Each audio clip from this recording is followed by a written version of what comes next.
युवती अन्ना अकेले ही सड़क पर पैदल यात्रा कर रही थी। तभी अचानक रेडियो में आवाज आई, जिसमें कहा गया कि आज 12 नवंबर शनिवार है। लेकिन अन्ना ने घड़ी निकालकर ध्यान से देखा तो आज तो साफ तौर पर 11 नवंबर शुक्रवार ही था। उसे लगा कि शायद रेडियो होस्ट से गलती हो गई है, पर वो अभी सोच ही रही थी कि अगली खबर सुनकर वह हैरान रह गई। रेडियो में बताया गया कि कल दोपहर से ही हुइशेन घाटी में मूसलाधार बारिश शुरू हो गई थी, जो पूरी रात जारी रही। इससे पास की नदी उफान पर आकर किनारे तोड़ चुकी है और अब तक मौसम में सुधार के कोई संकेत नहीं है।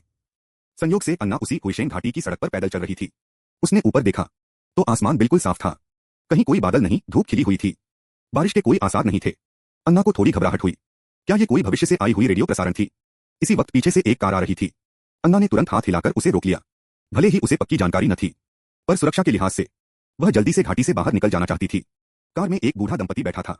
उन्होंने अन्ना के घबराए चेहरे को देखा तो समझे कि कोई मुसीबत हो गई है। वह लगातार अन्ना से पूछने लगे कि क्या हुआ। अन्ना को डर था कि कहीं वह खुद ही भ्रम में न हो। उसने उनसे पूछा कि आज तारीख क्या है। पुष्टि करने पर पता चला कि सच में आज 11 नवंबर शुक्रवार ही था। वह चुपचाप हो गई। अब उसने कुछ नहीं कहा, बस खिड़की से बाहर लगातार देखती रही, क्योंकि यह सब इतना अजीब था कि अगर वह किसी को बताए तो कोई यकीन ही नहीं करेगा। कार तेजी से सड़क पर दौड़ने लगी। धीरे धीरे वे घाटी से बाहर निकलने लगे। अन्ना को कुछ राहत मिली, लेकिन जैसे ही उसने फिर से अपने ईयरफोन कानों में लगाए, वही रेडियो होस्ट फिर सुनाई दिया।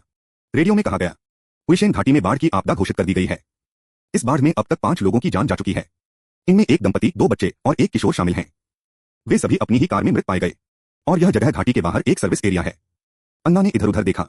वह सोचने लगी, क्या ये 5 लोग उनकी उसी कार के लोग हैं? इसी दौरान कार में बैठे बच्चे चक्कर आने से रोने लगे। महिला ने कहा कि वह पास के सर्विस एरिया में